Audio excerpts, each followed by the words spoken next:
আমরা অধিকারী ব্রাদার্স আসুন একসাথে ঘাটাল মাস্টার প্ল্যান বাস্তবায়িত করি। দুই মেদিনীপুরবাসীর উপকারের জন্য শুভেন্দু অধিকারীকে আহ্বান সাংসদ দীপক অধিকারী। ঠিক কি বার্তা শুভেন্দু অধিকারী? কিছু না, শুভেন্দুদাকে শুভেচ্ছা। উনিও মেদিনীপুরের ছেলে, আমারই মতো। আমি একটাই কথা বলতে চাই যে এইটা শুধু রাজ্য সরকার নয়, এটা কেন্দ্র সরকারও তো একটা দায়িত্ব হতে পারে। কে আমি জিতিনি বলে আমরা কাজ করবো না, সেটা তো নয়। কেন এটা হতে পারে? চলো তুমিও করো, আমিও করি, অধিকারী ব্রাদার্সই হোক ঘাটাল মাস্টার প্ল্যানের উদ্যোগটা নেওয়া। এখানে তো আমি মানে এটা তো কোনো ক্রিকেট ম্যাচ হচ্ছে না, কে একটা শুভেন্দু অধিকারী ভার্সেস দীপক অধিকারী, এটা তো সেটা নয়, এটা তো একই ভাই, মানে মানুষের জন্য। তো এইটা আমি চাই অধিকারী ব্রাদার্স মিলেই যদি এই ঘাটাল মাস্টার প্ল্যানটা যদি উদ্যোগ নেয়। আমি তো উদ্যোগ নিয়ে নিচ্ছি আমাদের রাজ্য সরকার থেকে। আমি দিদিকে ভিটো লাগিয়ে বা আমি দাঁড়াবো না বা দাঁড়ালাম কেন, সেইটা এই একটাই কারণের জন্য আমি দাঁড়িয়েছি, সেটা হচ্ছে ঘাটাল মাস্টার প্ল্যান। আমি আমার কাজটা করেছি, আমার বিশ্বাসকে দিদিও করবে। আমি চাই শুভেন্দু অধিকারী তার কাজটা করুক, একদম শেষ হয়নি। আমি চাই শুভেন্দু অধিকারীও তার কাজটা করুক। তিনিও তাদের সরকার, যারা কেন্দ্র সরকার আছে তাকে আবেদন করুক এবং তাদেরকে বলা হোক, তিনি তার পক্ষ থেকে বলা হোক কেন্দ্র সরকার, তারাও যেন সহযোগিতা করে রাজ্য সরকারকে। এবং এখানে আমি তুমি নয়, এখানে অধিকারী ব্রাদার্সরাই মিলে যদি এই ঘাটাল মাস্টার প্ল্যানটা করে, তাহলে একটা ভালো বার্তা যাবে। বন্যা পরিস্থিতি খতিয়ে দেখতে ঘাটালে আসেন ঘাটালের সাংসদ তথা অভিনেতা দেব। তিনি এসে জানিয়েছেন, বিরোধী দলকে তো উত্তর দিয়ে তো লাভ নেই, কারণ তারা যাই বলি না তারা বিরোধী করবে, তার জন্য বিরোধী শব্দটা এসছে বা অপোজিশন শব্দটা এসছে। এই সময় রাজনীতি করে তো লাভ নেই। মানুষ সত্যি খুব কষ্টের মধ্যে আছে। যেভাবে বন্যা হয়েছে গত 10-15 বছরে এত বন্যা হয়নি, এত জলে এটা হয়নি।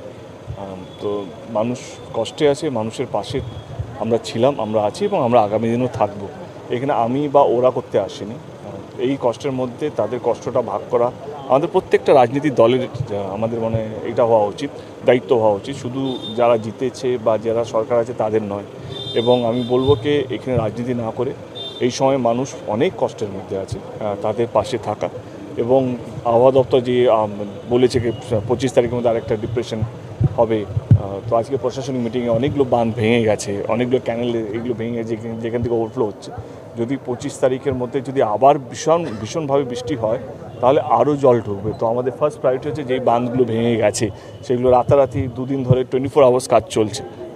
কালকের মধ্যে সমস্ত বাঁধগুলো রিপেয়ার করা হবে, যাতে অতিরিক্ত বৃষ্টি হলে আবার ওভারফ্লো যাতে না হয়।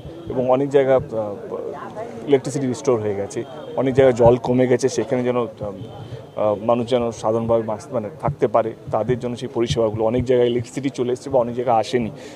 এবারে সেখানে আমাদের টেকনিশিয়ানরা বা ইলেকট্রিসিটি বোর্ডের যারা টেকনিশিয়ানসরা আছে তারা দেখছে এখানে সিকিউর সেফটি মাথায় রেখে সেখানে ইলেকট্রিসিটিগুলো চালু করা হচ্ছে। তো এইটুকু বলবো কি প্রশাসন এবং আমরা কেউ ঘুমোচ্ছে না, আমরা সারা রাত জেগে আছি। জল বাড়লে, কারো শরীর খারাপ হলে, কারো বাড়িতে খাবার না পৌঁছচ্ছে, তাদের কাছে খাবার পৌঁছানো, এবং আমাদের কমিউনিটি কিচেন যা এসছে তাদেরকে খাবার বানিয়ে খাওয়ানো, এবং ফ্লাড সেন্টার যেখানে যেখানে মরামত দরকার বা সেই ফ্লাড সেন্টারগুলো অনেক জায়গায় কাজ করছে না, তো তাদের জন্য একটা সেফটি সেন্টার, মানে যেটা স্কুল হোক বা অন্য একটা কমিউনিটি হল হোক, সেখানে নিয়ে যাওয়া। তো আমি বলবো কি প্রচণ্ডভাবে সরকার নেত্রী থেকে আরম্ভ করে এখানে ডিএম, এসপি, লোকাল ওসি থেকে আরম্ভ করে পঞ্চায়েত প্রধান থেকে আরম্ভ করে ব্লক থেকে আরম্ভ করে সমস্ত জায়গা থেকে মানুষ প্রস্তুত। কিন্তু এটাও সত্যি কি এই এত জল, এত বড় বন্যা হয়েছে যেখানে অনেকগুলো বাড়ি জলের তলায়, তাদের এই কষ্টটা বা তাদের অভিযোগ যদি থাকে সেটা আমরা মাথা পেতে নিচ্ছি, কারণ আমরা বুঝি কষ্টটা কতটা। কিন্তু এটুকু বলতে চাই কি প্রশাসন এবং আমি এবং আমরা সবাই মানুষের পাশে আছি। ব্যুরো রিপোর্ট, খবর BCBS।